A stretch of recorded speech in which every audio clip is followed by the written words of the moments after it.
Hail and well met. Welcome to the pregame show. Everyone's having mic problems. Yeah. So we're going to sort some of those things. And in the meantime, we're just going to hang out and chat and stuff. So, hey, everybody. You had a good week. We are building, rebuilding, repairing, doing a lot of construction at our house. And It's my microphone work? We can hear you. And you do sound normal. Did she sound normal to you? Because she sounded kind of gravelly to me. Oh, interesting. The last talk sounded normal to me. But go on, please, with your story. Please excuse our technical difficulties. Pardon the dust. I have to go check on something in the kitchen. But then when I come back, gang, I have an answer about what you were thinking of that's not Batrachi. Oh, okay. Sweet. Everybody's seen the newish logo that's down below us? The golden Dungeon Scrawlers logo there? I think that's pretty cool. Yeah, so we Aaron talked and I about it last week, but it's still fairly new, so. Yeah, pretty cool. Yeah, Aaron and I were chatting about like the number of frog people that just happened to be in D&D for whatever reason. And I think we listed at least 4 different variations of frog folk. So like we have the grung, we have the bullywug, we have the slod, and then there was one that she referenced called like the gripply or something. Yep. Mm-hmm. And they're like a really gripply. old progenitor race or something like that. Mm-hmm. From Cholt? See, I don't know this race. I'm asking you. Yeah, no, I think that's right. Huh. Yeah, because I thought that the progenitor race in Cholt was like snake people, because they were like the predecessors of the UNT or something, but okay, so it's a big, complicated mess. And Brian Cartia is in the chat, so he can probably answer that question better than any of us can. Tell us the answer. There was a time when Toril was ruled over by serpentine-like creatures of some sort. And exactly how that history shakes out is a little bit vague, at least when you're talking to me, since that's not really my area of expertise. Brian said, what about the Batrachi? The Batrachi? You're going to make me look it up, Brian. Is that what's going to happen? I mean, Brian could honestly just probably hop into our Zoom and then answer the question, drop some knowledge on us, throw his mic out the window and leave. Okay, so the Batrachi were an ancient amphibious race. It's considered one of the creator races of Abir Toril, right? Dominated the supercontinent of Mororobos. Wow, that was terrible. Many millennia ago. Negative 3,500 to negative 30,000. Sorry, not 100. 35,000 to 30,000 DR. So, 37,000 years ago, basically.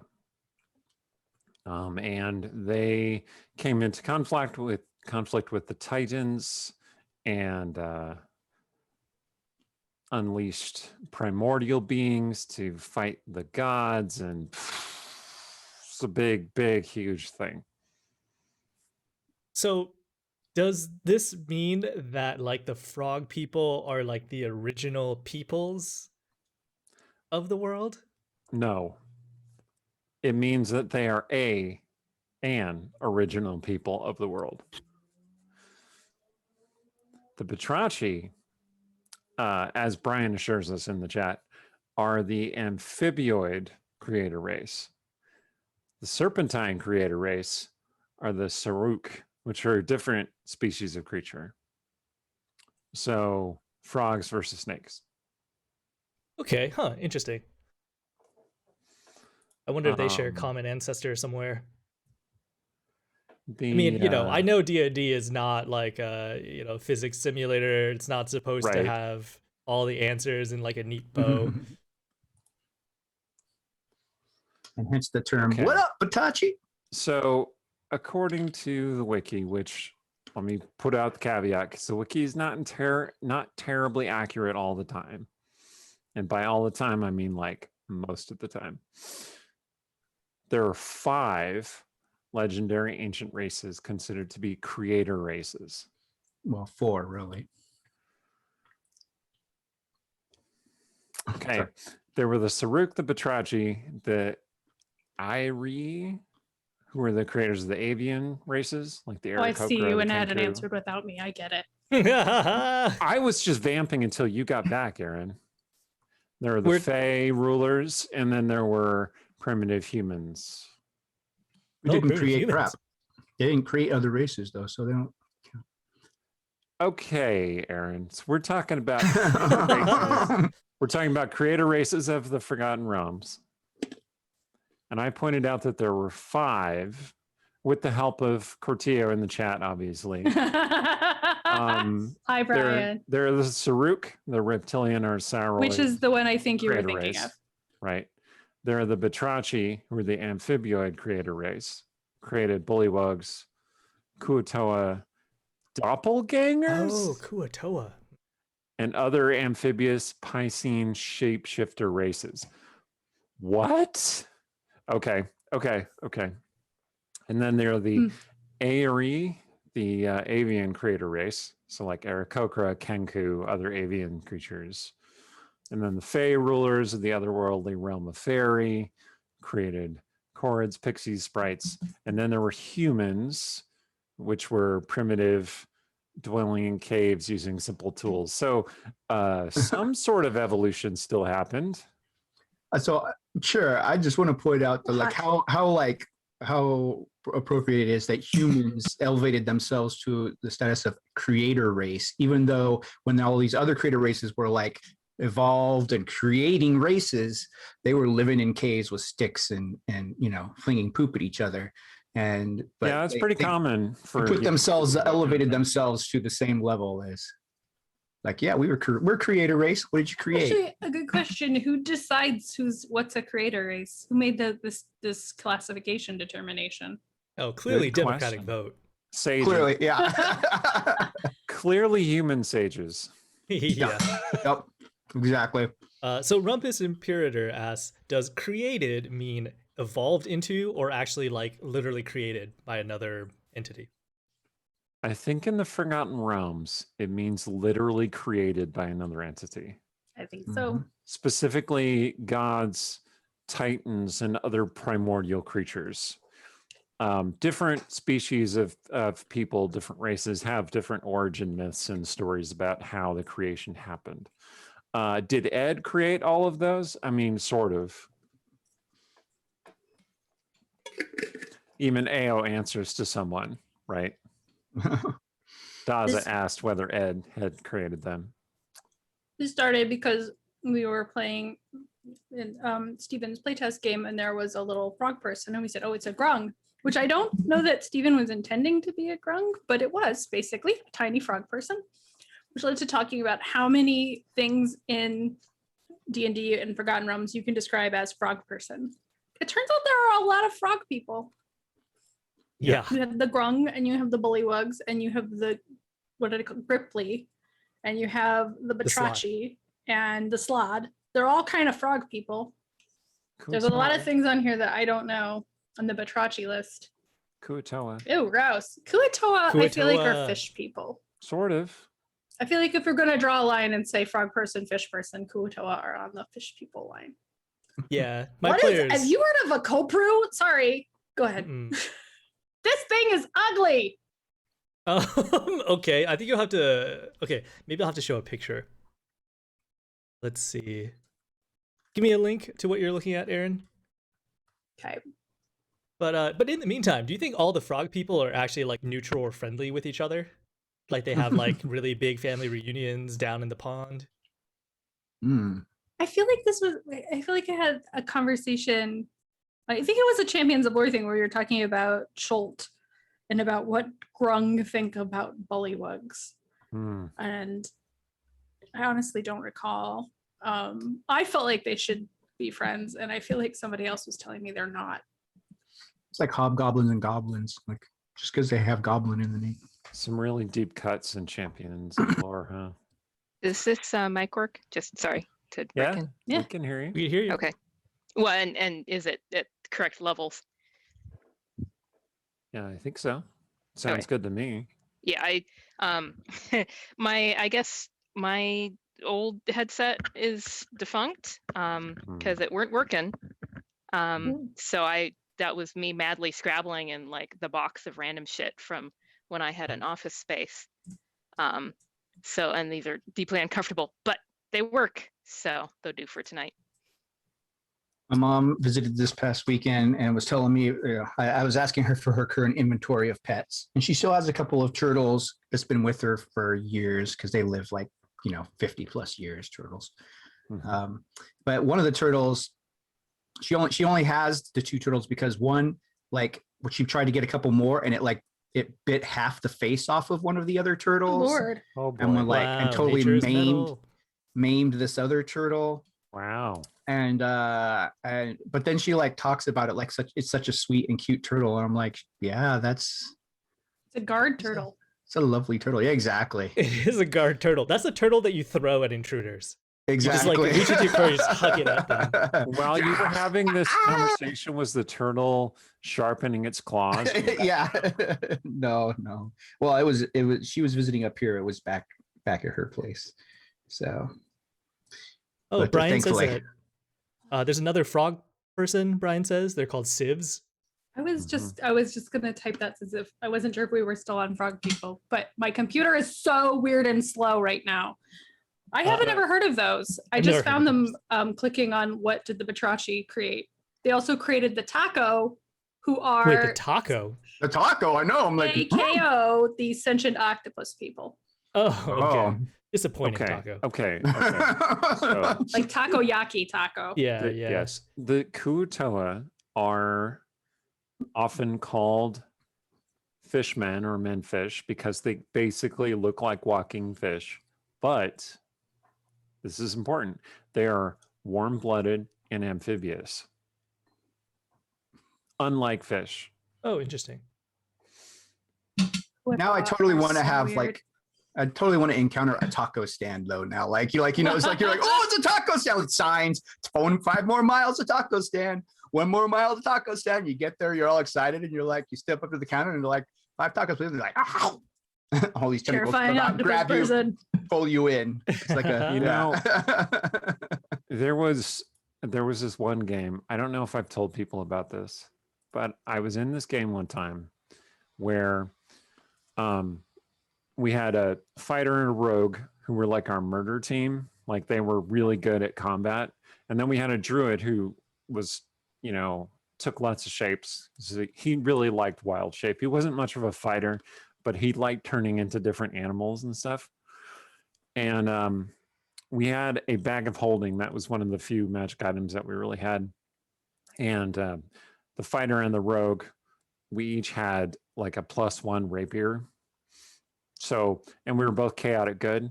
So we were facing this Rakshasa. Okay. Now, the Rakshasa has a very specific weakness. I'm going to spoil this for certain players, but they are vulnerable to piercing damage dealt by dealt by good attackers. I know it's really weird. It used Very to be Byzantine. it used to be that a Rakshasa in previous editions died in a single hit from like a +3 crossbow bolt or something, and that was their very specific weakness. Yes. Anyway, so we go to fight this Rakshasa. He's like way too powerful for us. There's no way we should be able to beat this guy. And but we come up with this plan. So there's the warrior and the rogue, and we're both kind of piratey. So we're like swaggering out onto the beach to meet the Rakshasa. And one of us is carrying this bag of holding.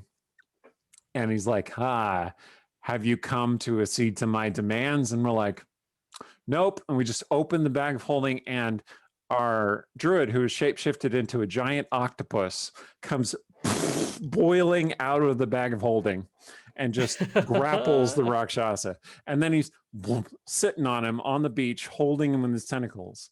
And the rogue and the fighter, we just go to town, just stabbing the Rakshasa as best we can with our rapiers. Took him down in one round. It was amazing. That sounds great. Oh man, I was just gonna say, like every time I hear Rakshasa, I hear Rock Lobster by B-52s, but then Brian Interesting. Castillo was like was in the chat to beat me to it. But yeah. Yeah. Oh, it wasn't +3 crossbow bolts. It was a crossbow bolt with a bless spell cast on it. So it's even more niche, right? Yeah.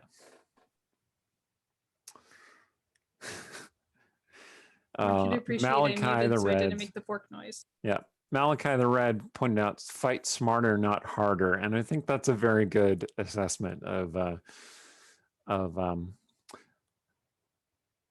it's a good strategy. Oh, Rogar's screwed. Yeah, if you can figure out the weaknesses of your enemies before you face them, that is always better than just waiting in there and hoping that it goes well. Yeah. I kind of wish that more monsters had a certain like Achilles heel that you can study and learn about and then exploit in a fight rather than just like straight up cast spells and deal damage to it. I sometimes tend to think of See, that would be a delightful DM's Guild product. Like here are Achilles heels for classic monsters. Yep. And here's a random table of Achilles heels that you can assign to your BBEG. Your mothers have the same first name. Right, that's gotta be one. The first PC to say Oh their my mother's God. name. The BBEG also has that same mother's name, and their mother died tragically. Yes. Yeah, I can't remember who I was having this discussion with, but like we were discussing combat, and like I brought up the point that I thought of combat almost like a puzzle, whereas like your spells and your abilities, like your attacks, are like potential solutions. But Mhm. when it's like the same solution every time, it becomes like a little redundant. So I think it would be neat if yeah, somebody made that DM's Guild product, you know, maybe somebody out there feels inspired by this.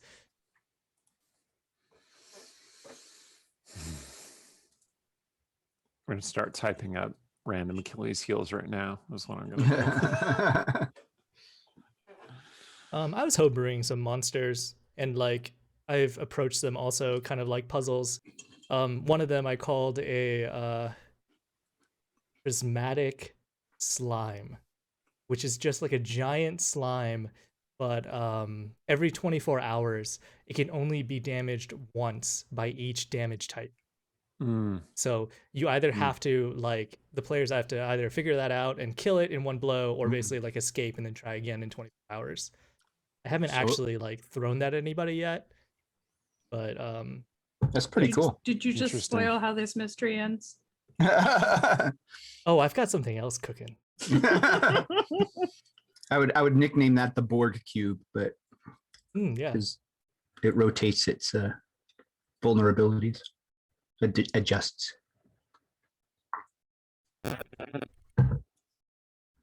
So are you guys ready to solve the murder mystery? Is that your plan, that we're gonna solve it? I have Oh, no. were I we have supposed I to? hope so. no- I'm mad at myself that I haven't figured it out. 'Cause I don't know how obvious this is, but we're kind of spinning our wheels a little bit. I was gonna say, rich guy gonna die one shot, part 17. We found some things. It's true. Worst case scenario, we just all agree who do we like the least, and we point our fingers at them. Yeah, I mean, Fane. I see feel Fane like- making some going through some recent actions with possible regret. Yeah. Look, I'm surprised none of you have mentioned the concept of blaming it on Fane. I think you'd people have find considered Fane's it. reaction to be very amusing. yeah, I mean, I We're not think monsters. Yeah. But it would just be practical. Like I wrote down what Fane would say if someone said, everyone's going to blame you, or we should blame you. I'm not gonna say that. And Because what if we blame Fane, unless we find proof it's Fane, of course, unless if we blame Fane, then we've blamed an innocent person. We've given Fane ammo Innocent forever person. and ever, which is my big one. And then Hmm. there's still a murderer on the loose. We do not win on any access here. Like, yes, for one moment we found the murderer, but we know we didn't. Now, if Fane actually did do the murder, that's a different story. I mean, y'all still have like a number of potential things to explore. I think you haven't exhausted all your options. So, I don't know. It doesn't feel like you guys have hit a dead end to me, but No. might be different from the player side. So my real Didn't question solve it in is, 2, so that's that's the only thing. It's like, oh man, It it was a definitely, 2-shot, and I didn't figure it out. yeah. There's still time. yeah, Well, if we finish early this evening, like before the break, there's a special extra thing that we might do. But if we don't finish early before the break, we'll do that some other time. So let that be an encouragement to everybody. Because if we finish early, I'm going to let most of you go and then do that thing. So extra time with the fam, etc. So how much of last session's clues and details do y'all remember? That's my other burning question. Well, I wrote it in Ooh, a little black book. channel. Oh, excellent. I put my notes Well, I in was the- thinking, yeah, I assumed we'd kind of have a huddle at the start of the episode, like the characters have a huddle and like, okay, let's just recap what we know, kind of a thing. We could just do that Maybe now. we should do that now. Yeah. Okay. in 3 I minutes. wrote Well, down. I thought for the Lost it. viewers' benefit as well as our own, but okay. Yeah, go for it. Sorry. Oh god, Laughlane is broke. Jahasa is sketchy.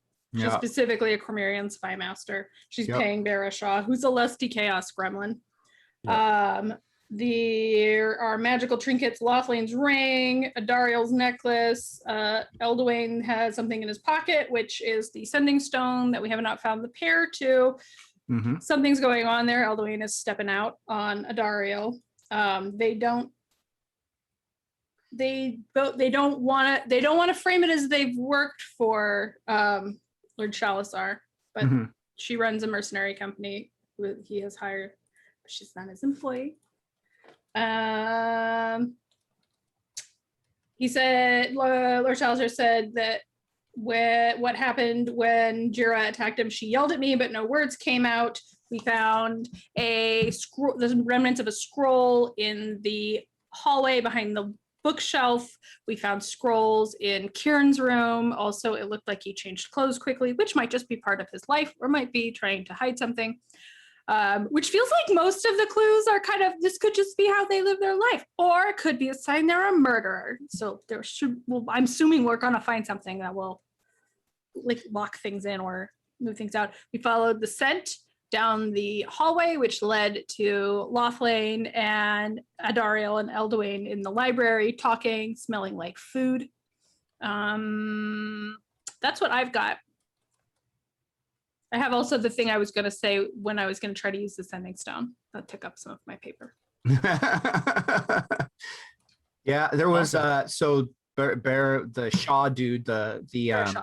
Barashaw, the chaos gremlin is currently locked in a room with a bunch of servants by Fane, I think. Yes. Yep. And I then convinced him to stay there. Convinced, yeah. Did we? Sorry, I was reading when not listening well enough to others. Did we cover there's a scroll bits? Yep. Mhm. Okay, cool. scroll Sorry. bits, and then Jahara or whatever her name is, is a Cormyrean spy master, and she'd mentioned that Erdwayne had not taken any new lovers. So I was thinking maybe Erdwayne and Elduane, or what's the other guy's got, the cheating guy in theory name? Elduane. Elduane. So Erdwayne and Elduane, maybe they were, but or that it wasn't Elduane who was cheating, but his wife that was cheating. We're assuming based on rumor or something that he was the cheater, but the wife was cheating with Elduane. When I don't said know. something about sowing wild oats, she glared at him and he looked uncomfortable. Oh, Mhm. okay. That's right. Which All there right. could be other interpretations of that. Like I know. they had an open marriage, and then all of a sudden he was like, this is unacceptable, and she's like, we had an agreement, and so there's all this significant like, we don't know their business that well. And did not steal her necklace. Also, I know that when Nice. you'd said that there were two possibilities with the stone. One was that it connected to his lover, his side piece, or maybe it connected to a co-conspirator. But I was thinking it could be both. His side piece could be his co-conspirator, maybe even like basically like seduced him into helping them with the murder or something like that. But So we're at 6:25 now. Yep. Is there anything else we want to discuss before we go to the quick break? I have a thing coming up that hasn't Oh. dropped yet, but I might as well tell people. Ooh, No. I played in a one-shot this past weekend for Difficulty Class, which is a D&D podcast that Trevor Bettis and Ellie Deutschman is the other host. But Trevor ran a game that was very fun. That it involves Cecilia, was the character I played. So if you want to nice. see what happens, Nice. is Cecilia gets sucked into the hotel at the end of the multiverse and has to escape. What? It was really quite fun. I will not spoil anything, but there was some bonkers rolls, and it was Nice. a good time was had by all. We played with Jasper and Jeremy from Three Black Halflings, and Oh, nice. Kyle St. James, who is the co-host of Trevor's other podcast, The Other Side of Suspicion, which I need to listen to. It sounds delightful. They make fun of ghost stories. Did you, They did you bring a read up on towel? ghost stories and talk about why they're not real, I guess. Oh, What's that up? sounds cool. Did you bring a towel? A towel to the no. It was it starts out with we were there and we didn't know, and interdimensional beings were making us play hero. So we were coming back from fighting a Hydra, all in high spirits. Oh, And neat. then suddenly the staff of the hotel show up, and we just abruptly get our memories back and are like, who the F are you? So So if people want to check that out, where do they go again? it is not out yet, but you should check out Difficulty Class, which is a podcast that you can find where all fine podcasts are available, such as Spotify or the podcast app on Apple or Anchor FM. Those are all good places for podcasts. And I don't know when it's coming out, but I think soon. I don't think he's got a super long lead time on those. Cool. But it was a lot of fun. And I will tell people when it comes out. Be on the Discord and I will tell you. Awesome. Okay, so 2 minute break and we'll be back. All right.